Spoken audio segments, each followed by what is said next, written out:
Hello, everyone. I hope you're having a great afternoon or at least trying to do so. My name is Nana Yaa Yeboaa, and I am coming to you live today from my studios here in Brantford. And if you had seen the title of this conversation, it is really looking at how finding peace in this financial turmoil. I do understand that it is very, very difficult. No pun intended. The world is changing, and there's a lot of things happening in our private lives and in our public lives as well. And my intention today is to share with you some strategies that I am using myself in order to cope. For some reason, based here in Canada, our next door neighbors, the US with its president, is in cahoots with us. And this decision making to go to what the financial experts term as a economic war with us is impacting each individual in their homes. So my intention today is to share some ways of coping, and so that we don't lose our minds and get a bit more crazier than it is right now. Let's look at it this way. You know, the saying that make hay whilst the sun shines. And this is where it is really applicable. Many of us may not have made that hay. We may not have sown when the time was right, which is when we were financially okay. We didn't. Some of us carry credit card debts, car loans, mortgages, and a whole host of others. Myself, being a professional, being a single mother, being, you know, doing so many things, and also being an immigrant with people back home who are also dependent on you one way or the other, that brings a lot of challenges into our lives. So, this conversation really is to figure out, as I was trying to figure out my ways of coping through this challenging time, is to also hopefully you take a little bit, a piece from it as well. So wherever you're watching me, whether you're watching me on Instagram Live, thank you for joining. If you're watching me on LinkedIn, thank you for joining. If you're watching me on YouTube as well, I'll say a big thank you for joining. And hopefully by the end of this session, you learn a thing or two.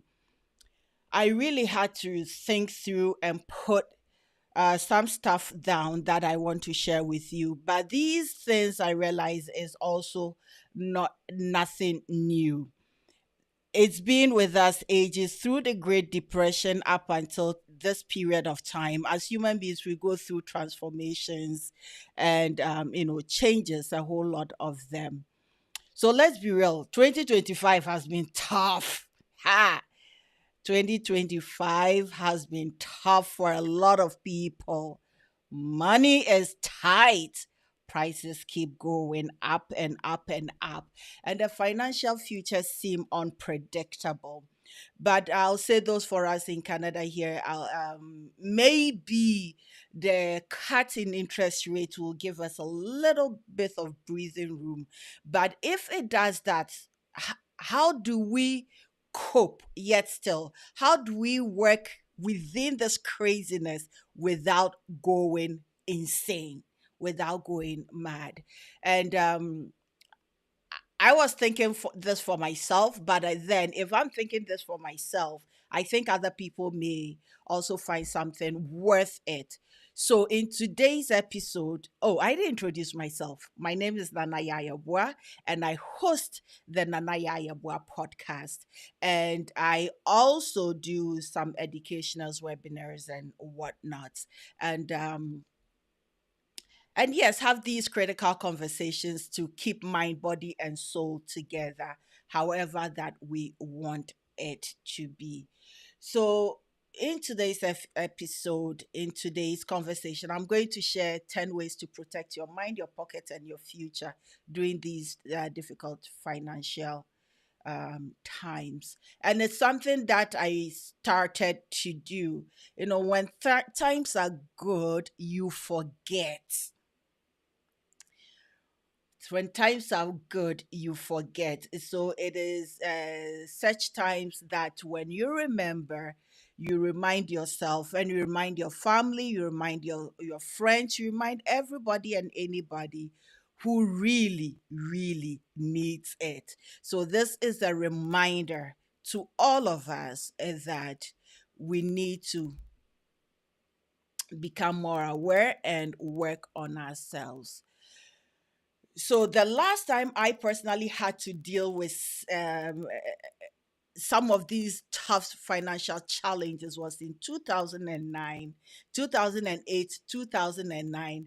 The financial, yes, if you were a young person or if you are an older person, you remember those times.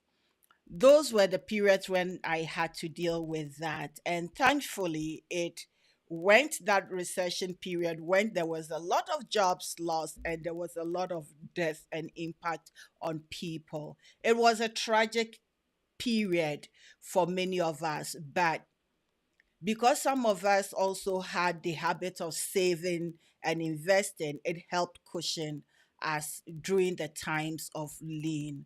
So I'm going to share with you 10 ways I'm working on to change the narrative in these uncertain economic times and ways to cope. I keep reminding myself that peace is from within. Peace is from within and not outside. And the world will always go through these highs and lows, and it will be difficult. But as you and I, need to be resilient. We need to have resilience, and most times it's easier said than done.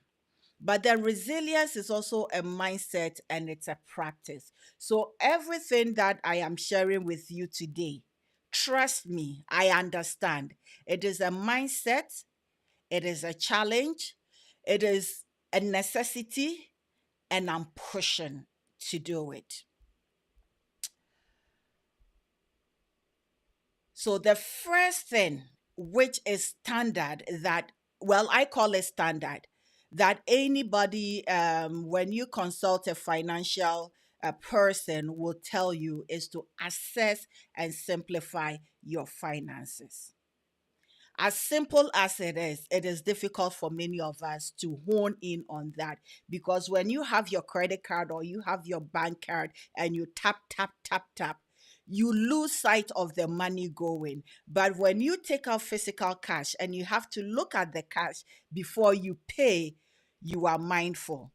If you take out your $200 or $300 per paycheck and you go into the grocery store and you have your list, you make sure that you do your grocery according to.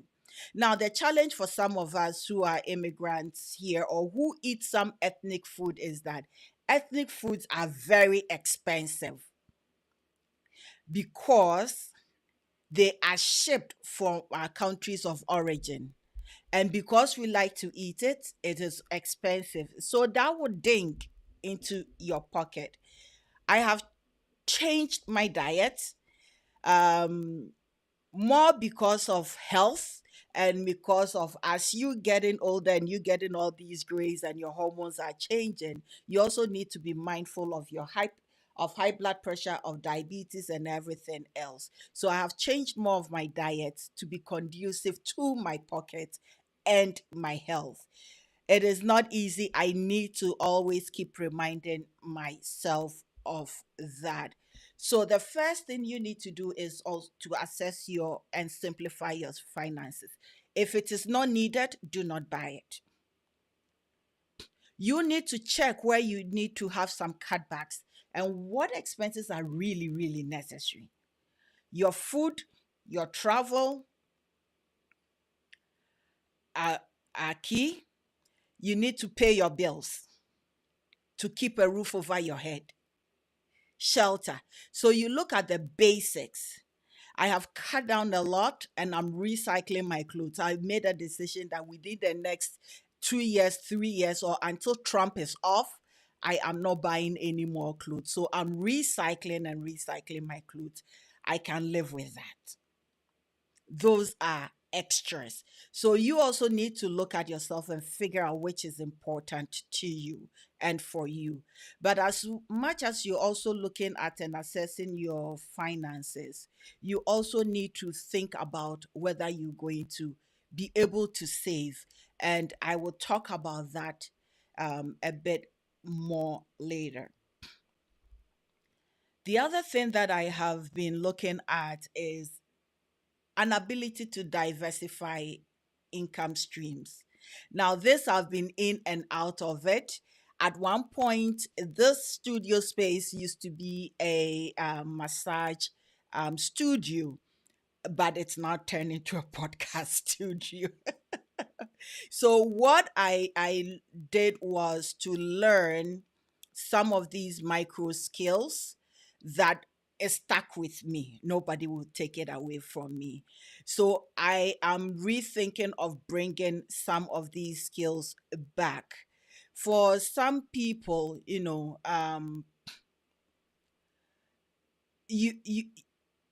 you can, if you are into pets and animals or whatnot, if you are good at grooming your own dogs at home, I think you should put an ad on Facebook, um, and put a little ad for dog grooming and actually pick it up as a side hustle.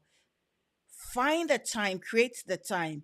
If you like to clean or arrange, you can put that as a little side hustle, side business, and you can get your cash if you want to, or email money transfer, whatever systems.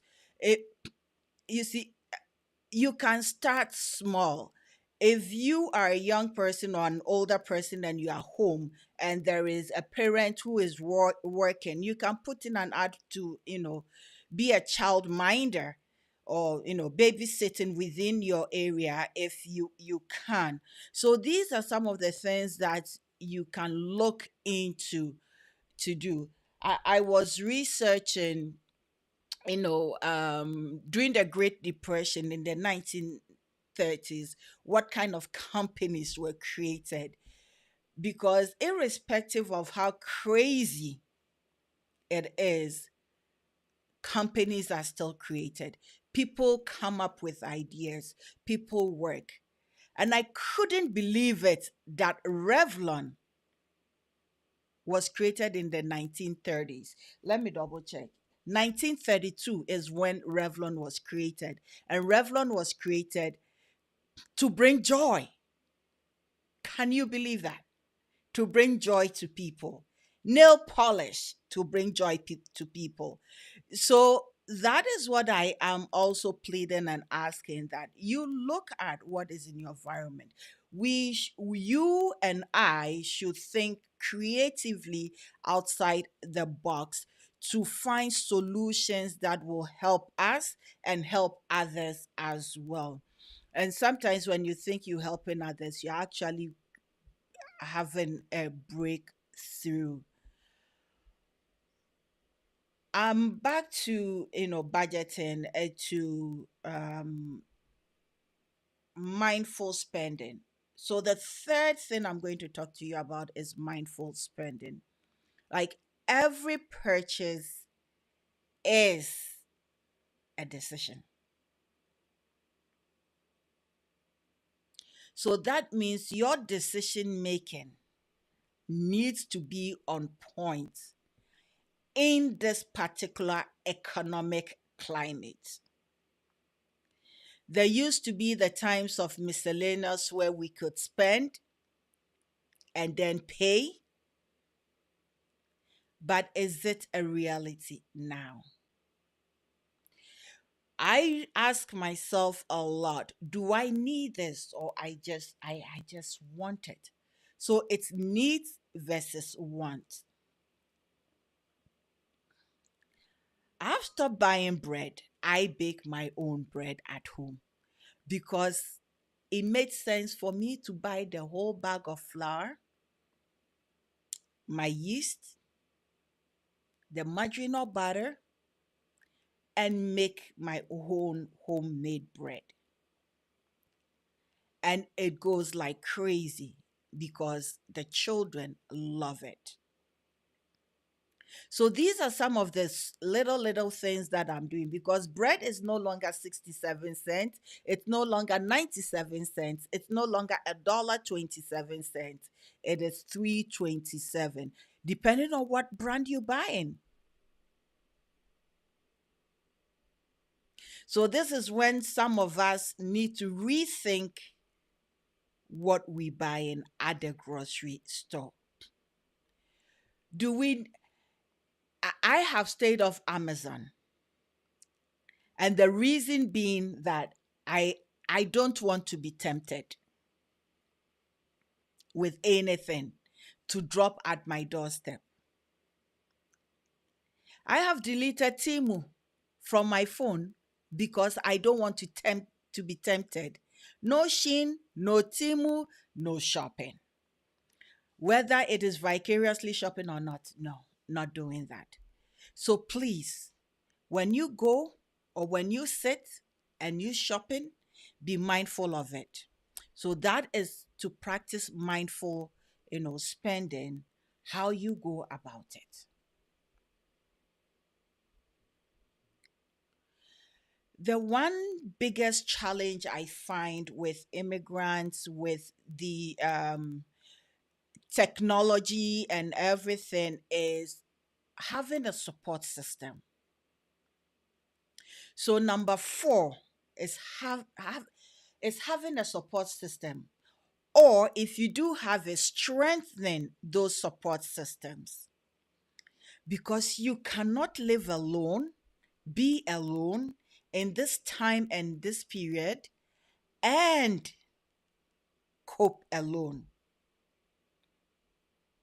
You need to have a support system, a key group of people, one or two or three or five, that you can talk to, who will listen to you, you can share ideas with, who can say, no, this is good or this is not good. And when you have this support system, they can also give you tidbits. You know what? Go shopping. Let's buy this together. Let's split it. Don't go shopping here, go shopping there. The support system is to help you understand that you cannot do this life alone. I cannot do this life alone. You cannot do this life alone. As human beings, we are interdependent. And as much as we would love to be individuals and be individualistic, at this point in time when times are hard is when you tap more into family, into good friends. If you don't have it and you have a good, social media group that you can join, that can have all these discussions, then it does make sense. You do that, because we cannot do this life alone.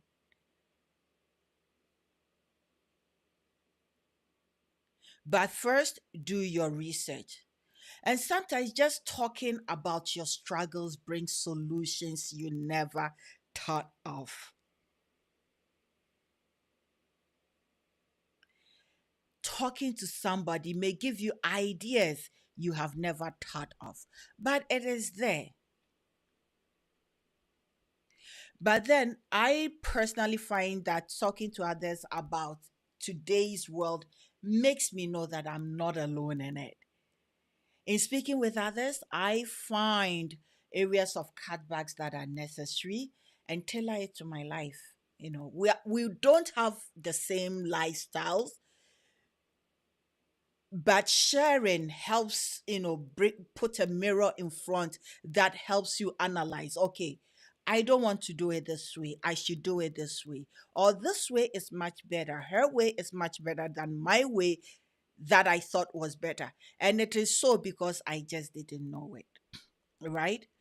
And I'll say to this effect that I am very grateful to one of my colleagues at work who has a chicken farm. And for the past month, I have not bought eggs because she has been bringing me eggs. And that is part of my support system. It may not be much, but just the value in her thinking about me and bringing me those eggs is a lot, most especially in this time and period, right?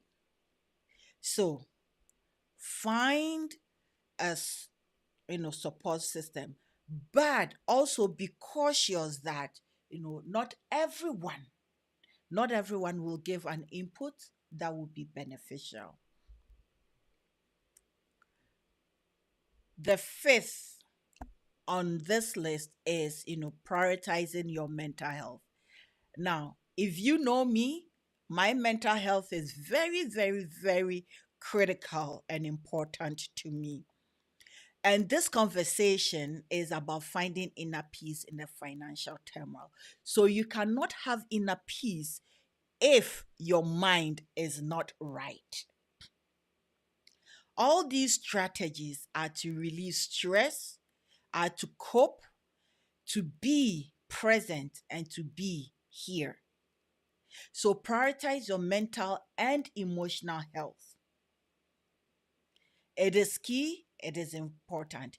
And money is one of the things that can stress you and I very, very easily. It can eat away at our peace of mind. Money can easily eat away our peace of mind. And it is the same thing that when you go to a therapist, the therapist will tell you you can journal if you want to journal, you can exercise, which I find really great, most especially with the weather changing and having the opportunity to step out for some fresh air. It helps with clearing the mind and thinking through and finding solutions. So you can journal, you can exercise, or just step away from the constant barrage of news of the Dow falling and whatnot. Let it fall. At this point, what are you going to do? I took a look at my pension account, my Lyra account, and when I saw the value, I quickly closed it. It's like, you know what? I can't do anything. I will let it go and I will revisit it a couple of years later, which is maybe 2 years or maybe after Trump leaves, 4 years, when the world is coming to a semblance of sense and all these changing economic landscape has found its pattern, then I'll look into that. But for right now, it is about survival together, because if my mental health and emotional health are not good, remember, the body absorbs. What am I going to deal with? I may not even be alive till then. But because I want to be alive till then, I need to necessitate and make it a priority to get everything possible in place so that when it gets there, I am perfectly fine to deal and cope with all these things. Years ago, around 2008, 2009, with the other financial crisis that, jobs were lost in the auto industry, a lot of families were broken. I personally had a death in the family because of stress, anxiety, depression. It was a hit. It was a huge hit that I learned from, that I decided that no, this feels like familiar background, so I don't want it to get back to me. I want to make changes to it. So if you are in that period of time, number 6 on this list is to um, improve your financial knowledge. Improve your financial knowledge. I went back to some of the basics just to refresh, just to ground myself, to to help me be a-okay, that it's going to be fine. And I'm going to relearn some of the things or remind myself some of the things that I have forgotten. So I went back to say this book by Bola Sokumbi, Learn How Investing Works, Clever Girl Finance. I went back to it. Even though I had read it years ago, I had to go back to it. I had to go back to our age old Think and Grow Rich. And I went back to some of these books because it's a reminder. It is a reminder that this will not last forever. It is a reminder that there is a way out. It is a reminder to be steadfast. It is a reminder that to be smart. It's a reminder that it's going to be okay, that you need to think outside the box to get there. And in these times, to know that opportunities exist. And the more financial education you get for yourself, the more you know, the better decisions you make. And hey, what I'll tell you is that if you here today trying to find peace in this financial turmoil, you're already on the right path. You are already on the right path. So if you came in midpoint, when we're done, you can replay it and pick something out of it to help you. All this knowledge and information is out there. I tap into it because I need it for me and I created it for me, but I'm sharing it with you. So hopefully you can also share it with somebody who needs it, because if you keep it to yourself, you're not doing the world a service. If I keep it to myself, I'm not doing the world a service. So I'm sharing it with whoever that cares to listen, whoever that cares to take the time and link in on, Instagram or on YouTube or on LinkedIn or on whichever platform you listen to or you watch. I'm doing it for me, but I'm also sharing it with you so that if you want, you can share it with whoever the other person is. So many times we have talked about, building an emergency fund. So number 7 is building an emergency fund.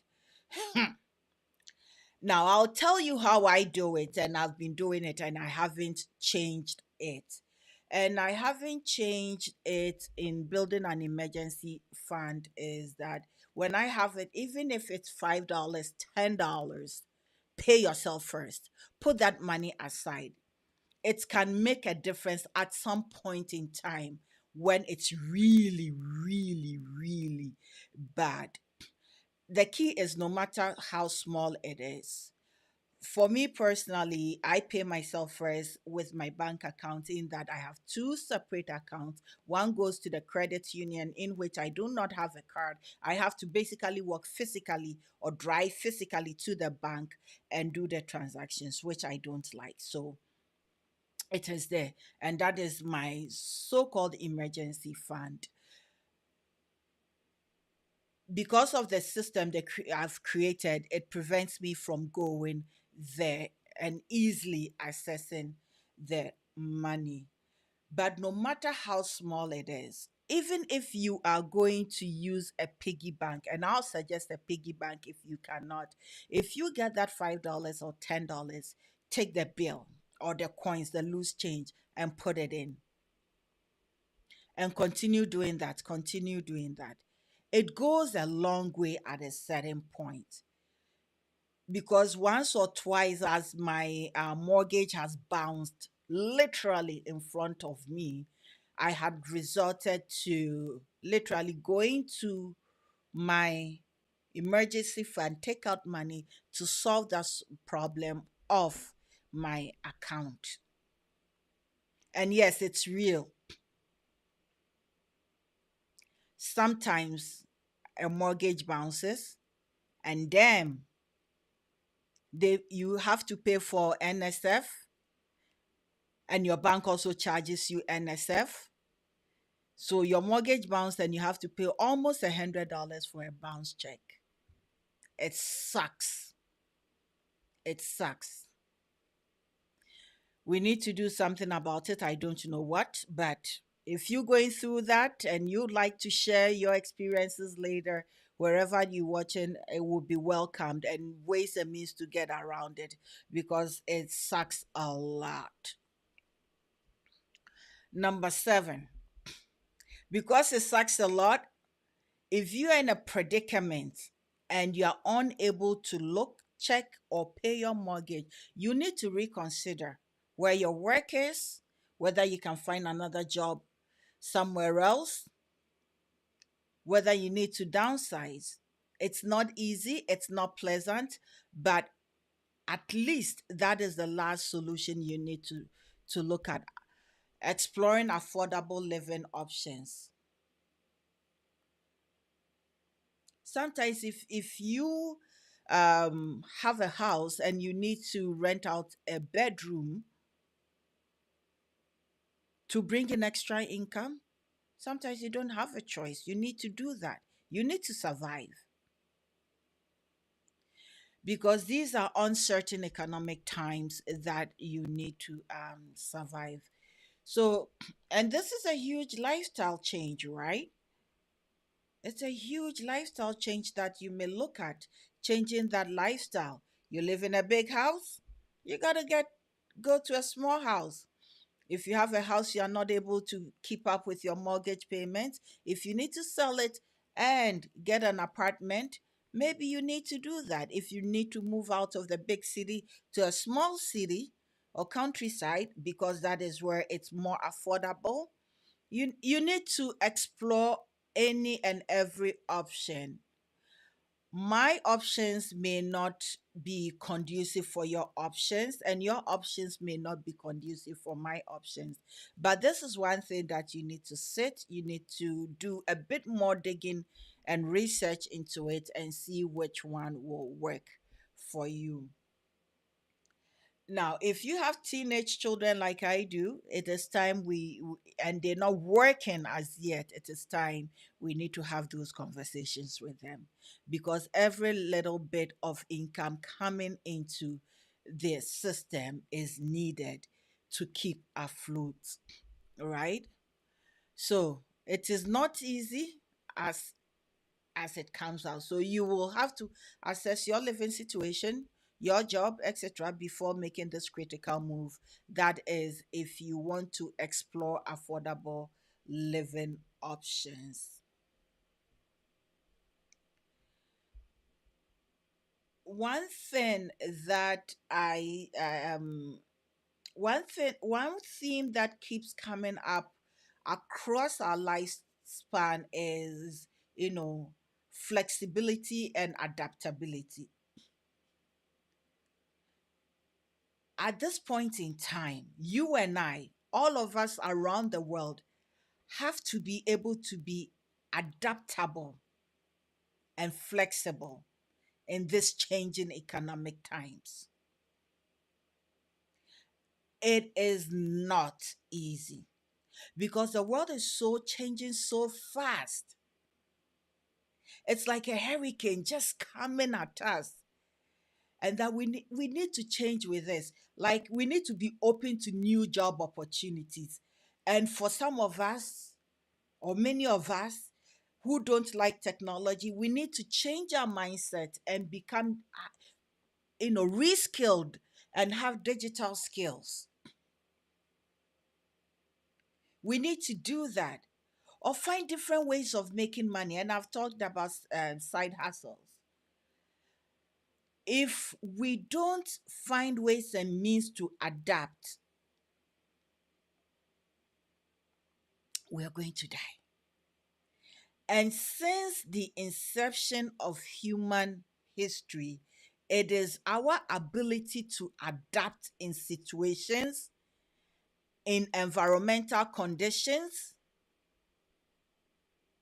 that has created the success of us as a species. So we know we have it in us to adapt. Now we need to bring it to the fore, to be intentional about adaptability and to work with it. It's not going to be easy. It is our greatest survival skill. When I was thinking of these skills and what to do, I had only seven top skills in mind. But as I was thinking through it, that was when I came up with the last three, of which to explore affordable living options, and to be able to be flexible and adaptable as well. And not to say the least, that the 10th, which some may not think too much about, is to strengthen our faith and our purpose. This morning, I a Facebook feed popped up, and it was looking at US aid and its impact on the world, on social workers who work around the world, providing services. They are just being terminated because the funding to US aid was being cut off. Um, Children, even within the USA, who are going through challenges in the sense of abuse or violence in their homes, who may not have any support systems than these government institutions being that support system. But herein lies the case is that as a human being, there's one thing that has always kept us going.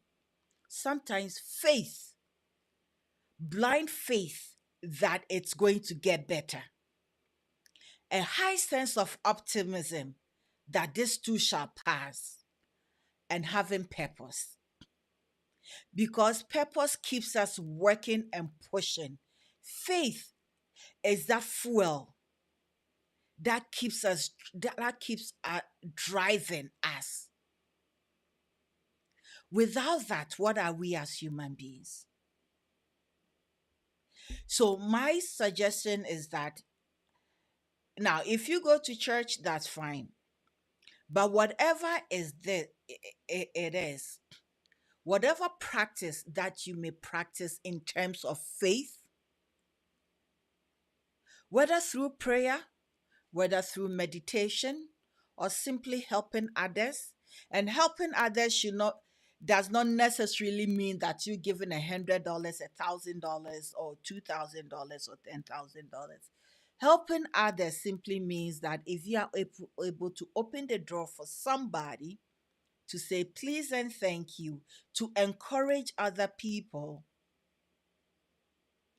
that will make it more tolerable in this period of time for us to navigate together. So, find something that is bigger than your financial struggles. Find something that is bigger than your financial struggles and dedicate some time to it. Find a problem and dedicate some time to finding the solution. I'm only sharing this with you because I needed to figure out a way out of this. I needed to come back to the basics, to rethink that in this financial difficulty, how do I find inner peace? How do I keep my mental health nice and steady? How do I adapt? So these are the things I came up with, and that is why I'm sharing it with you. Now, the other thing is, if I do storytelling, that is because I am finding ways of adapting. Having these conversations with you is unburdening, but it's also sharing. And hopefully, somebody who needs it gets it. When I do painting, it's because it's either I pay for a therapist or I use art as therapy. So I'm finding little ways and means to actually ground myself, figure out things, and slowly work through it. Am I rethinking of bringing up those side hustles that I let go? Yes. Am I rethinking of budgeting time properly? Yes. So, as I'm doing that, I hope each and each and every one of you will find a ways, will find a means, and will also, reach one other person and find ways to get yourselves together. Um, so people, I feel like I've spoken a lot and it's been 10 things I've outlined. So I want to remind everybody that tough times don't last, but tough people do. Tough times don't last, but tough people do. In life as human beings, from the times of the Vikings to the times of the slave trade that brought our brothers and sisters into to the Caribbean and to the United States, to the 1960s civil rights movement till now, as human beings, we've always adapted. We've always fought for transformation. We've always fought for adaptation. And these transformations have made great impacts in our lives. And as one of my guests on the podcast had said, that it feels like we are going through fire. And out of the fire, a phoenix emerges. Out of this fire, I believe many of us are going to learn a whole host of things and become stronger and tougher. But it is a mindset. It is about us saying that we are going to tough it through, we are going to work it through, and we are going to make sure that things go our way. So I'll say that this financial hardship is very real. That so is my ability, your ability, our ability to rise above it. So you can take some of these 10 steps one at a time to protect your peace while navigating through these uncertainties. You may not do it all at once, but if you can start with one or two and slowly, incrementally make some adjustments to your life, I believe that it will give you more inner peace to juggle this period of time. So, my brothers, my sisters, family, I'll say thank you very much for dedicating the time to tuning in. And if you feel no no judgment, no rush, no forcing, if you feel that this conversation has helped you in some way, shape, or form, please, please, please, please share it with a friend and subscribe. And until next time, stay strong, stay hopeful, and keep moving forward. Keep moving forward. And always remember, time is your best friend, and time equally is your enemy. I will be speaking on resilience next Sunday. So watch out for it.